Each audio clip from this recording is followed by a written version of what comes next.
CIET-NCERT کے ذریعے پیش ہے 8ویں جماعت کے لیے سمعی درسی کتاب خیال۔ صفحہ 33، سبق 4، عنوان اشفاق اللہ خان۔ پیارے بچوں، صفحے کے بائیں طرف آپ کو ایک QR کوڈ دیا گیا ہے جس کو اسکین کر کے آپ اس سبق سے جڑے مزید وسائل حاصل کر سکتے ہیں۔ ہندوستان کی تحریک آزادی میں ایسے بے شمار نام شامل ہیں جنہوں نے وطن عزیز کے لیے اپنی جانیں تک قربان کر دی ہیں۔ قربانی دینے والے انہی سپوتوں میں ایک نام کاکوری کیس میں شامل مجاہد آزادی اشفاق اللہ خان کا بھی ہے۔ وہ نہ صرف ایک عظیم محب وطن بلکہ قومی اتحاد کے بھی علم بردار تھے۔ اشفاق اللہ خان 22 اکتوبر 1900 کو اتر پردیش کے شہر شاہ جہاں پور میں پیدا ہوئے۔ ان کے والد شفیق اللہ خان محکمہ پولیس سے بحیثیت انسپکٹر ریٹائرڈ تھے اور والدہ مہر النساء ایک نیک سیرت خاتون تھیں۔ اشفاق اللہ خان اپنے بہن بھائیوں میں سب سے چھوٹے تھے۔ وہ نہایت ذہین، خوش مزاج، جوشیلے اور بہادر تھے۔ ان کی والدہ اکثر انہیں بہادری اور وطن دوستی کے قصے سناتی تھیں۔ ان قصوں نے انہیں حد درجہ متاثر کیا۔ وہ وطن پر انگریزوں کے ظلم و ستم کے واقعات سن کر تڑپ اٹھتے تھے۔ زیادتیوں کے واقعات سن سن کر ان کے ذہن میں انگریزی حکومت کے خلاف بغاوت کا جذبہ شدید ہوتا گیا۔ بڑھتی عمر کے ساتھ اشفاق اللہ خان کے دل میں ہندوستان کو انگریزوں کے قبضے سے آزاد کرانے کی خواہش زور پکڑتی گئی۔ یہی خواہش انہیں انقلابی تحریک کی طرف لے گئی۔ اس تحریک کے روح رواں اس وقت رام پرساد بسمل تھے۔ اشفاق اللہ خان کے بڑے بھائی ریاست اللہ خان انہیں اکثر رام پرساد بسمل کے انقلابی کارناموں کے قصے سنایا کرتے تھے، جس سے ان کے دل میں بسمل سے ملنے کی خواہش پنپنے لگی۔ جب وہ ان سے ملے تو ان کے انقلابی خیالات سے بہت متاثر ہوئے اور ان کے ساتھ مل کر ایک انقلابی تنظیم ہندوستان ریپبلکن ایسوسی ایشن کی بنیاد ڈالی۔ رام پرساد بسمل کو اشفاق اللہ خان پر اتنا بھروسہ ہو گیا کہ انہوں نے انہیں اپنا رازدار بنا لیا۔ دونوں کے آپسی مراسم بہت گہرے ہوتے گئے۔ دونوں قومی اتحاد اور معاشرتی و مذہبی اصلاحات کے بڑے حامی تھے۔ دونوں کو سیاست اور شاعری کا شغف تھا۔ پیارے بچوں، اس صفحے کے اوپر کی طرف اشفاق اللہ خان صاحب کی ایک تصویر دی گئی ہے۔ صفحہ 34، ان کی انقلابی نظموں اور تقریروں کو بڑے شوق سے سنا جاتا تھا۔ شاعری میں اشفاق اللہ خان کا تخلص حسرت تھا۔ انگریزی حکومت کے خلاف انقلابی سرگرمیوں کو تیز کرنے کے لیے سرمایہ کی ضرورت تھی، چنانچہ انقلابیوں نے فراہمی کے لیے سرکاری خزانے پر قبضہ کرنے کا منصوبہ بنایا۔ اس کام کے لیے 10 افراد کی جماعت بنائی گئی، جس میں اشفاق اللہ خان خود شامل تھے۔ رام پرساد بسمل نے اپنے انقلابی ساتھیوں کے سامنے ٹرین سے لے جائے جا رہے سرکاری خزانے پر قبضہ کرنے کی تجویز پیش کی۔ اس تجویز کو تمام ساتھی خاموشی سے سن رہے تھے۔ اشفاق اللہ نے خاموشی توڑی اور پچھلے معاملات میں اپنائے گئے طریقوں کی کمزوریوں کا ذکر کیا اور اس منصوبے کو ان کمزوریوں سے بچانے کا مشورہ دیا۔ ان کے مشوروں کو انقلابی جماعت کے لوگ ہمیشہ قدر کی نگاہ سے دیکھتے تھے۔ تجویز اتفاق رائے سے منظور ہو گئی۔ پھر اشفاق اللہ خان نے کہا، کہنا میرا کام تھا، کہہ دیا، کام ہم سب مل کر کریں گے۔ ضرورت پڑی تو میں جان بھی دے دوں گا، لیکن منصوبے کو ناکام نہیں ہونے دوں گا۔ انقلابیوں کی جماعت نے طے کیا تھا کہ سرکاری خزانہ لے جا رہی ٹرین کو لکھنؤ سے کچھ فاصلے پر عالم نگر اور کاکوری اسٹیشن کے درمیان روکیں گے اور خزانہ اپنی تحویل میں لے لیں گے۔ پیارے بچوں، اس صفحے پر آپ کو 2 تصویریں دی گئی ہیں۔ اوپر کی طرف دی گئی تصویر میں اشفاق اللہ خان کا بچپن ہے، جو اپنی ماں کے ساتھ بیٹھے ہیں۔ ماں انہیں کچھ باتیں بتا رہی ہیں، دونوں مسکرا رہے ہیں۔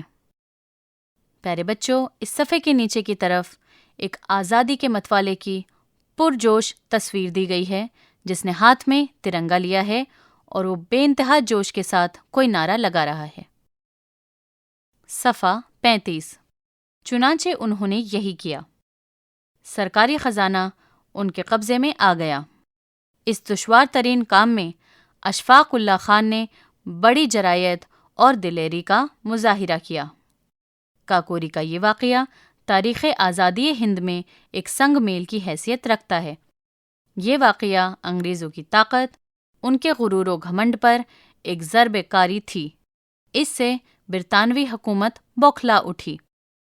ہندوستان میں موجود برطانوی وائس رائے لارڈ ریڈنگ نے فوراً اسکاٹ لیڈر یارڈ پولیس محکمے کو تفتیش کے لیے نامزد کیا۔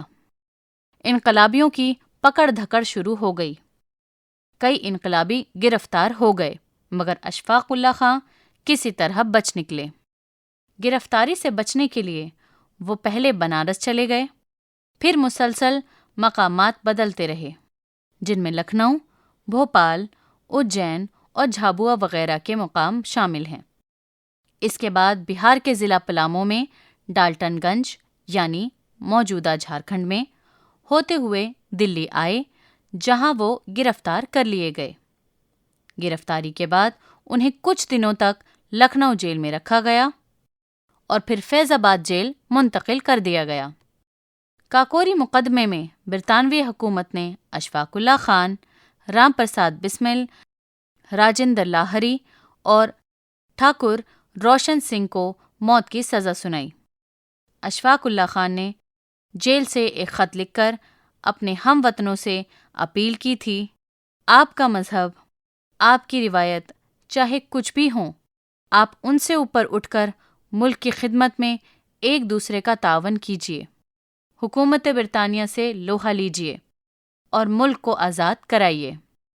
لکھنؤ میں اشفاق اللہ خان کا مقدمہ ڈپٹی کلکٹر عین الدین کی عدالت میں پیش ہوا۔ اس کے بعد یہ مقدمہ سیشن جج ہیملٹن کی عدالت میں زیر سماعت آیا۔ 6 اپریل 1927 کو لکھنؤ کے سیشن جج ہیملٹن نے اشفاق اللہ خان کو پھانسی کی سزا سنائی۔ ان پر 5 دفعات لگائی گئی تھیں، جن میں 2 دفعات کے تحت تاعمر کالا پانی کی سزا اور 3 دفعات کے تحت سزائے موت دی گئی تھی۔ پیارے بچوں، اس صفحے پر آپ کو ایک تصویر دی گئی ہے جس میں ایک ٹرین کاکوری اسٹیشن کی طرف سے گزر رہی ہے، جہاں پر اشفاق اللہ خان اور ان کے ساتھیوں نے ساتھ مل کر انگریزی حکومت کا خزانہ لوٹا تھا۔ صفحہ 36۔ اشفاق اللہ خان سزائے موت کا اعلان سن کر جب عدالت سے باہر نکلے تو اپنے دوستوں اور رشتہ داروں سے کہا، آپ کو فخر کرنا چاہیے کہ خاندان کا ایک شخص ظلم و جبر سے ٹکر لیتا ہوا تختہ دار پر چڑھ گیا۔ مقدمے کے دوران انگریزوں نے اشفاق اللہ خان کو سرکاری گواہ بنانے اور رام پرساد بسمل کے خلاف گواہی دینے کے لیے رضامند کرنے کی کوشش کی، لیکن انہوں نے انگریزوں کی اس کوشش کو حقارت سے ٹھکرا دیا۔ 19 دسمبر 1927 کو انہیں پھانسی دے دی گئی۔ پھانسی کے تخت کی طرف جاتے ہوئے ان کی زبان پر یہ جملہ تھا، اگر مجھے 1000 بار پھانسی دی جائے اور میں 1000 دفعے مر مر کے دوبارہ پیدا ہوں تو بھی وطن عزیز کے لیے مر مٹنے کا میرا جذبہ اسی طرح تر و تازہ رہے گا۔ جیلر نے جب ان سے آخری خواہش دریافت کی تو انہوں نے یہ شعر پڑھا، کچھ آرزو نہیں ہے بس آرزو تو یہ ہے، رکھتے کوئی ذرا سی خاکے وطن کفن میں۔ اشفاق اللہ خان ملک کو انگریزوں کی غلامی سے نجات دلانے کے لیے باخوشی تختہ دار پر چڑھ گئے۔ ان کے آبائی شہر شاہجہاں پور میں نصب کیا گیا۔ ان کا مجسمہ آج بھی ہمیں ان کی عظیم قربانی اور وطن سے گہری محبت کی یاد دلاتا ہے۔ پیارے بچوں، اس صفحے میں ہمیں 2 تصویریں دی گئی ہیں۔ پہلی تصویر میں بھارت سرکار کی ایک ڈاک ٹکٹ بنی ہے جو کہ 2 روپے کی ہے۔ اس میں اشفاق اللہ خان اور رام پرساد بسمل کی تصویریں بنی ہیں۔ پیارے بچوں، اس صفحے کے نیچے کی طرف ایک تصویر دی گئی ہے جس میں آزادی کے 4 متوالوں کے مجسمے بنے ہیں، جن کے نام ہیں رام پرساد بسمل، اشفاق اللہ خاں، ٹھاکر روشن سنگھ اور چندر شیکھر آزاد۔ صفحہ 37۔ لفظ و معنی۔ مجاہد آزادی یعنی آزادی کے لیے جدوجہد کرنے والا۔ نیک سیرت یعنی اچھے اخلاق اور کردار والا۔ حساس یعنی کہ احساس رکھنے والا یا پھر درد مند۔ شغف یعنی گہری دلچسپی۔ آبیاری یعنی نشو نما کرنا۔ انجمن یعنی کہ مجلس یا پھر محفل۔ مراسم یعنی تعلقات۔ اسلحہ جات یعنی کہ ہتھیار۔ قصیر یعنی کہ بہت زیادہ یا پھر زیادہ مقدار یا تعداد۔ ضرب کاری یعنی گہری سوچ۔ دفعات یعنی کہ دفعہ کی جمع یا پھر قانون کی شرح۔ حقارت یعنی ذلت یا پھر بے عزتی۔ غور کیجیے، اشفاق اللہ خان ایک محب وطن اور تحریک آزادی کے جانباز سپاہی تھے۔ ان کا نام رام پرساد بسمل، روشن سنگھ، راجندر سنگھ لاہری، چندر شیکھر آزاد وغیرہ کے ساتھ لیا جاتا ہے، جنہوں نے ملک کو انگریزوں کی غلامی سے نجات دلانے کے لیے اپنی جانیں قربان کر دیں۔ آزادی کی تحریک میں حصہ لینے والے رہنما اور سرگرم افراد 2 مختلف نظریات کے حامل تھے۔ ایک وہ جو پرامن طریقے سے اپنے مطالبات منوانا چاہتے تھے، دوسرے شدت پسند نوجوان جو جان کی بازی لگا دیتے، سزائیں کاٹتے، حتیٰ کہ وہ پھانسی پر لٹکا دیے جاتے تھے۔ صفحہ 38۔ سوچئے اور بتائیے۔ پہلا سوال، اشفاق اللہ خاں کی کردار سازی میں ان کی والدہ کا کیا رول تھا؟ دوسرا سوال، اشفاق اللہ خاں کی شخصیت کی نمایاں خوبیاں کیا تھیں؟ سوال 3، اشفاق اللہ خاں کے علاوہ ان کے ساتھ کن مجاہدین آزادی کو پھانسی دی گئی؟ سوال 4، اشفاق اللہ خان اور ان کے ساتھیوں کی انقلابی تنظیم کے کیا مقاصد تھے؟ سوال 5، پھانسی کے تختے پر اشفاق اللہ خاں کے آخری الفاظ کیا تھے؟ پڑھیے، سمجھیے اور لکھیے۔ سبق میں مجاہد آزادی اور حب وطن الفاظ کا استعمال ہوا ہے۔ جو مرکب الفاظ ہیں ان میں اضافت کا استعمال کیا گیا ہے۔ اسی طرح کے 5 مرکب الفاظ سبق سے تلاش کر کے لکھیے اور جملوں میں استعمال کیجیے۔ پیارے بچوں، اس کے نیچے آپ کو ایک ٹیبل دی گئی ہے جس میں آپ کو 5 خالی جگہ دی گئی ہیں، جسے آپ کو اپنے جوابات سے پر کرنا ہے۔ اگلا سوال، نیچے دیے گئے لفظوں کے متضاد لکھیے اور انہیں جملوں میں استعمال کیجیے۔ پہلا، پختہ۔ دوسرا، جانباز۔ تیسرا، متحرک۔ چوتھا، دائمی۔ پانچواں، حقیقت۔ صفحہ 39۔ کچھ اسم ایسے ہوتے ہیں جن میں ذرا سی تبدیلی کر کے اسم فاعل بنائی جاتی ہے، یعنی فعل کی نسبت سے کام کرنے والے کو اسم فعل کہتے ہیں، جیسے کھیل سے کھلاڑی یعنی کھیلنے والا۔ نیچے دیے گئے اسم سے اسم فاعل بنائیے اور ان کے معنی بھی لکھیے۔ مثال، شکر، شاکر یعنی شکر ادا کرنے والا۔ پہلا، انتظار، خالی جگہ۔ دوسرا، ادب، خالی جگہ۔ تیسرا، مہارت، خالی جگہ۔ چوتھا، تجارت، خالی جگہ۔ پانچواں، تصویر، خالی جگہ۔ آپ کو ان خالی جگہوں کو اپنے جوابات سے پر کرنا ہے۔ اگلا سوال، ذیل میں بہادری سے متعلق محاورے دیے گئے ہیں۔ ان محاوروں پر غور کیجیے اور ان کے آگے معنی لکھ کر انہیں اپنے جملوں میں استعمال کیجیے۔ پہلا، دانت کھٹے کرنا۔ دوسرا، منہ توڑ جواب دینا۔ تیسرا، چھٹی کا دودھ یاد دلانا۔ چوتھا، ناک کو چنے چبوانا۔ پانچواں، ہوش اڑا دینا۔ چھٹا، دن میں تارے دکھانا۔ پیارے بچوں، ان سبھی کے سامنے آپ کو خالی جگہیں دی گئی ہیں جنہیں آپ کو اپنے جوابات سے پر کرنا ہے۔ اگلا سوال، آپ پچھلی جماعت میں فعل، فاعل اور مفعول کے بارے میں پڑھ چکے ہیں۔ نیچے دیے گئے جملوں پر غور کیجیے اور مثال کے مطابق ان میں فعل، فاعل اور مفعول کے الفاظ ان کے آگے لکھیے اور ان کی وضاحت بھی کیجیے۔ مثال، بچے نے بلی کو دودھ پلایا۔ پلانا، بچہ، بلی۔ اس طرح آپ کو 3 کالم میں الفاظ کو چھانٹ کر لکھنا ہے۔ پہلا، کسان نے کھیت میں ہل چلایا۔ دوسرا، طالب علم نے یوم آزادی پر مضمون لکھا۔ تیسرا، سعدیہ کتاب پڑھ رہی ہے۔ چوتھا، موہن لال قلعہ دیکھنے گیا۔ پیارے بچوں، ان سبھی کے سامنے آپ کو 3 خالی جگہ دی گئی ہیں جنہیں آپ کو الفاظ کو چھانٹ کر پر کرنا ہے۔ صفحہ 40، تخلیقی اظہار۔ ملک کی جدوجہد آزادی کے دوران انگریزوں نے آزادی کے متوالوں پر ظلم و ستم کی انتہا کر دی۔ ایسے کئی دل دہلا دینے والے واقعات پیش آئے، جن میں سے ایک روح فرسا واقعہ جلیانوالہ باغ کا سانحہ تھا۔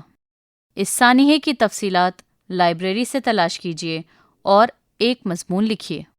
اگلا سوال، عملی کام۔ اشفاق اللہ خاں کی طرح آزادی کے کچھ اور متوالے نوجوان تھے جنہوں نے حکومت برطانیہ کے خلاف آواز اٹھائی اور تختہ دار پر چڑھا دیے گئے۔ اپنے علاقے کے مجاہدین آزادی کے نام اور کارناموں کی فہرست بنا کر چارٹ پر لگائیے۔ آپ یہاں دیے گئے لنک کے ذریعے ان کے متعلق معلومات اور ان کی تصاویر حاصل کر سکتے ہیں۔ پیارے بچوں، لنک ہے https://www.indiaculture.gov.in۔ دوسرا لنک ہے https://amritmahotsav.nic.in۔ برطانوی حکومت میں تحریک آزادی کے متوالوں کو مختلف قسم کی سخت سزائیں دی جاتی تھیں، جیسے عمر قید، جلا وطنی اور پھانسی وغیرہ۔ ان میں کالا پانی بھیجنے کی سزا بھی شامل تھی۔ دیے گئے ویب لنک کی مدد سے انڈمان اور نکوبار میں واقع تاریخی اہمیت کی حامل سیلولر جیل، جہاں کالا پانی کی سزا پائے جانے والے قیدیوں کو رکھا جاتا تھا، کے بارے میں معلوم کیجیے اور اسے اپنی کاپی میں لکھیے۔ لنک ہے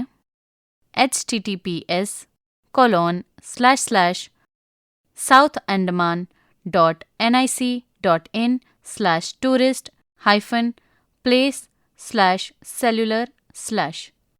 تحریک آزادی میں مردوں کے ساتھ خواتین نے بھی نمایاں خدمات انجام دیں۔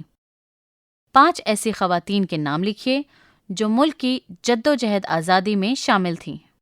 پیارے بچوں، یہ سبق یہاں پر مکمل ہوتا ہے۔ ابھی آپ سن رہے تھے 8ویں جماعت کے لیے سمئی درسی کتاب خیال۔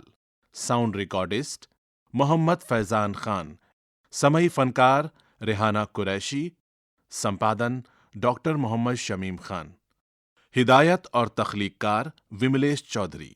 یہ کتاب CIET NCERT نئی دلی، بھارت کے ذریعے پیش کی گئی۔